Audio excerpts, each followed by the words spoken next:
السلام علیکم ورحمۃ اللہ وبرکاتہ۔ ناظرین و سامعین، ایک بہت ہی سیریس پوائنٹ کی طرف آپ کی توجہ چاہتی ہوں۔ انتہائی قابل غور بات ہے۔ دیکھیں کہ ہم سوشل میڈیا کے ٹائم میں جی رہے ہیں اور ہم میں سے اکثر و بیشتر کنٹینٹ بنا رہے ہوتے ہیں، پیش کر رہے ہوتے ہیں، کہیں نہ کہیں میڈیا سے فائدہ اٹھانا، پہنچانا، تو سب اس میں انوالو ہیں۔ اگر ہمارے فیوریٹ چینلز یا ہمارے اون چینلز یوٹیوب، فیس بک، ٹک ٹاک، اسی طرح کے جس کے جو بھی اکاؤنٹس ہیں، اگر اچانک وہ لاگ آؤٹ ہو جائیں یا چینل ہیک ہو جائیں یا آپ اس سے بین ہو جائیں، جبکہ آپ کی اس پر 2-4 سال یا 5-10 سال کی محنت ہوئی ہو، کنٹینٹ بنا کے لگایا، چینل بنانا، بڑھانا، اور اچانک سے یہ سب ختم ہو جائے تو بتائیں کتنا صدمہ ہوگا۔ ایون کہ اگر آپ کوئی اچھا کنٹینٹ، پازیٹیویٹی یا اسلام کی تعلیم دے رہے ہوں اور اچانک سے آپ لاگ آؤٹ ہو جائیں اور لاگ ان بھی نہ ہو سک رہا ہو تو یہ کتنا پریشان کن ہوتا ہے۔ حالانکہ اگر آپ اچھا کام کر رہے ہیں تو آپ کو آخرت میں ثواب کی امید تو ہوتی ہے۔ وہ جو قرآن میں ہے کہ وَتَرْجُونَ مِنَ اللَّهِ مَا لَا يَرْجُونَ، یعنی ان کو تو ڈبل صدمہ ہوتا ہے، جن کا اوڑھنا بچھونا دنیا آخرت سب چینل ہی ہوتا ہے، لیکن جو ایون آخرت کے لیے بھی کر رہے ہوتے ہیں نا، انہیں بھی صدمہ ہوتا ہے، اور انہیں صدمہ یہ ہوتا ہے کہ دنیا میں بھی اس کا ہمیں فائدہ نظر آ رہا تھا یا مختلف فوائد مل رہے ہوتے ہیں۔ یہ ایک قسم کی غنیمت ہوتی ہے، جیسے مال غنیمت ہے، مال فے ہے، یعنی ایک قسم کا اللہ کی طرف سے ایک تحفہ اور عطیہ دنیا میں بھی مل جاتا ہے۔ دنیا بھی اچھی ہو جاتی ہے اور آخرت تو اچھی ہے ہی، لیکن سوچیں کہ جن کا چینل ہی ان کے لیے مرنا جینا، دین دنیا آخرت سب ہو، اور وہ ہیک ہو جائے، وہ لاگ آؤٹ ہو جائے اور سائن ان کا کوئی آپشن نہ ہو، تو کیسے چہرے اتر جاتے ہیں، حالت رونے بلکہ مرنے والی ہو جاتی ہے، کتنی بگڑ جاتی ہے۔ ڈالرز رکنے کا غم، ملینز فالوور سے رابطہ ٹوٹنے کا غم، حالانکہ نیا بھی بنایا جا سکتا ہے، تجربہ بھی ہو چکا ہوتا ہے، مگر غم مٹائے نہیں مٹتا۔ سوچیں کہ جب یوم القیامہ اعمال غارت ہو جائیں گے، کوئی آپشن چانس نہیں ہوگا، اپنے غیر بن جائیں گے۔ دنیا میں اگر کوئی اپنا پیارا ساتھ چھوڑ جائے، دل پہ کیا گزرتی ہے؟ لوڈ ون اگنور کرے، لوگ سوسائڈ تک کر لیتے ہیں۔ سوچیں کہ جہاں مرنے کا بھی آپشن ختم ہو جائے گا، سب ساتھ چھوڑ جائیں گے۔ الاخلاء یومئذ بعضهم لبعض عدو الا المتقین۔ کیا تیاری کی ہے اس کے لیے؟ ہم مسلمان ہیں، کلمہ پڑھنے والے ہیں، ہم اپنے آپ کو نا سیف اور سیکیور زون میں سمجھتے ہیں کہ الحمدللہ ہم شرک، کفر، ارتداد، نفاق ان سے بچ گئے ہیں، پاک ہو گئے ہیں، تو ہمارے اعمال ضائع ہونے سے محفوظ ہو گئے اور ہمارے اعمال ذرہ بھی شمار ہو رہا ہے۔ گڈ، لیکن کیا ان کے علاوہ کوئی ایسی چیزیں نہیں ہیں کہ جو ایون ان سے بچ کر ہمارے اعمال کو ضائع کر دیں، ہمارے لیے تمام آپشنز ختم کر دیں، ہمیں اعمال کی قبولیتوں سے محروم کر دیں، ہمارے روزے، قیام، عبادتیں، محنتیں، اعمال اچانک غائب ہو جائیں، ہیک ہو جائیں، قبولیت سے بین ہو جائیں؟ ہو سکتے نہیں ہو سکتے؟ پھر کبھی سوچا کہ ان کو سیف، سیکیور، پاسورڈ، لاک لگانے کے لیے کون سی چیزیں ہیں؟ کیا ڈوز اینڈ ڈونٹس ہیں؟ آئیے اب میں وہ آپ کو بتاتی ہوں، اور یہ میرے لیے یہ وہ چیزیں ہیں کہ جو اپنے محاسبے میں خود شمار کر رہی تھی، تو میں نے سوچا کہ چلے ریکارڈ کر کے آپ تک بھی پہنچا دوں کہ ہم رمضان میں اتنی محنت کر رہے ہیں، اتنے اعمال اکٹھے کر رہے ہیں، نماز، تراویح، تلاوت، چیریٹی، افطاری، سحور، اطعام الطعام، ہیلپ آؤٹ کرنا، بہت سارے کام، تو کیا ہم انہیں قبولیت کے لیے سیف زون میں بھی پہنچا رہے ہیں؟ کہیں ہمارے وہ اعمال کے اکاؤنٹ ہمیں بلاک تو نہیں کر دیں گے، ہمیں بین تو نہیں کر دیں گے، ہم لاگ آؤٹ ہی نہ ہو جائیں اپنے صفحے سے، اپنے پیج سے، اپنے چینل سے؟ انہیں فنگر ٹپس پہ یاد کر لیں، دل و دماغ میں محفوظ کر لیں۔ جان بوجھ کر نماز چھوڑنا یہ ہمیں قبولیت کے اکاؤنٹ سے لاگ آؤٹ کر سکتا ہے۔ سن رہے ہیں؟ سمجھ آ رہی ہے؟ پھر کیوں نمازوں کی سستی کرتے ہیں؟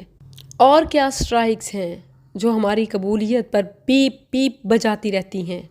ان میں حقوق العباد میں کوتاہی ہے، کاہنوں نجومیوں کے پاس جانا ہے، خلوت میں محرمات کا ارتکاب کرنا ہے، اللہ کی قسم اٹھا کر کہنا کہ تجھے تو یا فلاں کو تو اللہ معاف ہی نہیں کرے گا، ریاکاری ہے، سنت کی مخالفت یعنی بدعتوں کی پیروی ہے، اور شریعت کے کسی حکم کو ناپسند کرنا ہو اور اللہ کی ناراضگی والی باتوں میں دلچسپی رکھنا ہو۔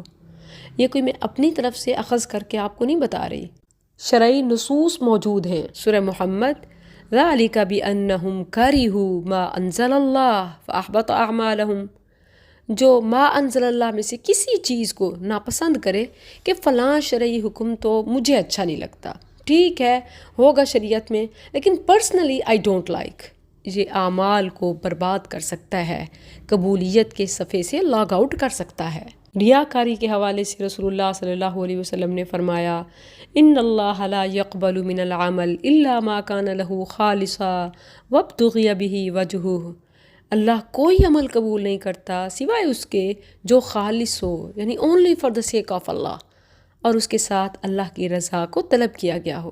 کوئی شو آف، ریا، سمعہ، دکھلاوا، شہرت، مفاد مطلوب نہ ہو۔ سوشل میڈیا یوزرز الگ کمرے میں بیٹھ کے من پسند دیکھنے والے اور پھر ڈیٹا ہسٹری ریموو کر دینے والے سن لیں کہ یہ بھی اللہ کے ہاں قبولیت کے پیج سے بین کیے جا سکتے ہیں، بلکہ اس حوالے سے وعید نبوی ہے، لَأَعْلَمَنَّ أَقْوَامًا مِّنْ أُمَّتِي يَأْتُونَ يَوْمَ الْقِيَامَةِ بِحَسَنَاتٍ أَمْثَالَ جِبَالِ تِهَامَةَ بَيْضَاءَ فَيَجْعَلُهُ اللَّهُ عَزَّ وَجَلَّ هَبَاءً مَّنثُورًا۔ میں یقیناً اپنی امت کے ایسے لوگوں کو جانتا ہوں جو قیامت کے روز ایسی نیکیاں لے کر آئیں گے جو تہامہ پہاڑ کی مانند روشن ہوں گی، لیکن اللہ ان کی نیکیوں کو ہوا میں اڑتے ہوئے چھوٹے چھوٹے ذرات کی مانند اڑا دے گا۔ صوبان رضی اللہ عنہ نے کہا، اے اللہ کے رسول، صفہم لنا، ہمیں ان لوگوں کے بارے میں بتائیے، آخر وجہ کیا ہوگی تاکہ ہم بھی بچ سکیں، ہم ان میں سے نہ ہو جائیں۔ آپ نے فرمایا، اما انہم اخوانکم ومن جلدتکم ویأخذون من اللیل کما تأخذون ولکنہم اقوام اذا خلوا بمحارم اللہ انتہکوہا۔ خبردار، وہ تمہارے بھائی اور تمہاری قوم سے ہی ہوں گے، وہ رات کو اسی طرح قیام کریں گے جیسا کہ تم کرتے ہو، یعنی قیام اللیل کرنے والے، تہجد پڑھنے والے، لیکن وہ ایسے لوگ ہوں گے کہ جب خلوت میں، تنہائی میں، علیحدگی میں وہ اللہ کی حرام کردہ چیزوں کو ملیں گے تو ان سے اپنا دامن نہیں بچائیں گے۔ تو اللہم لا تجعلنا منہم۔ اسی طرح نمازوں کا جان بوجھ کے چھوڑنا، خاص طور پر عصر کی نماز، نبی صلی اللہ علیہ وسلم نے فرمایا، من ترک صلاۃ العصر فقد حبط عملہ، جو شخص نماز عصر کو چھوڑ دے تو اس کا عمل ضائع ہو جاتا ہے۔ نجومیوں کے پاس جانا، تو ستاروں کی روشنی میں آپ کے ہفتے کا، مہینے کا، سال کا کیسا گزرے گا حساب بتا رہے ہوتے ہیں، خبردار ہو جائیں، بچ جائیں ان سے۔ نبی صلی اللہ علیہ وسلم کا فرمان ہے، من اتی عرافا فسألہ عن شیء لم تقبل له صلاۃ 40 لیلہ، جو شخص کسی کاہن یا نجومی کے پاس جائے اور اس سے کسی چیز کے متعلق سوال کرے تو اس کی 40 راتوں کی نماز قبول نہیں کی جاتی۔ اور ایک حدیث میں تو فقد کفر کے الفاظ ہیں کہ اس نے شریعت محمدی صلی اللہ علیہ وسلم کا انکار کر دیا۔ اسی طرح ذاتی رنجشوں میں کسی کے بارے میں کہہ دینا کہ فلاں کو تو اللہ کبھی معاف نہیں کرے گا، یا وہ بخشا گیا تو پھر میں بھی بخشا جاؤں گا، یا سب بخشے جائیں گے۔ صحیح مسلم میں ہے، ایک شخص نے کہا کہ اللہ کی قسم فلاں آدمی کو تو اللہ معاف نہیں کرے گا، تو اللہ نے کہا، من ذا الذی یتعالی علی اللہ اغفر لفلان، وہ کون ہوتا ہے جو قسم کھا کر یہ کہے کہ میں فلاں آدمی کو معاف نہیں کروں گا، فقد غفرت لفلان واحبطت عملک، میں نے اس کو تو معاف کر دیا، تیرے اعمال کو ضائع کر دیا۔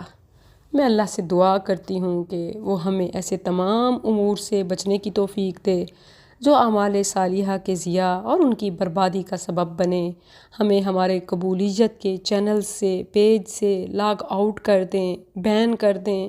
اللہ ہمیں اپنے فضل و کرم سے شرف قبولیت سے نوازے، آمین یا رب العالمین۔ شیئر کیجئے، اسے اپنے لیے صدقہ جاریہ بنائیے، جتنے لوگ سنیں گے دین کے قریب ہوں گے، احتیاط کریں گے، حفاظت کریں گے اعمال کی تو ہم سب کے لیے صدقہ جاریہ ہے۔ ربنا تقبل۔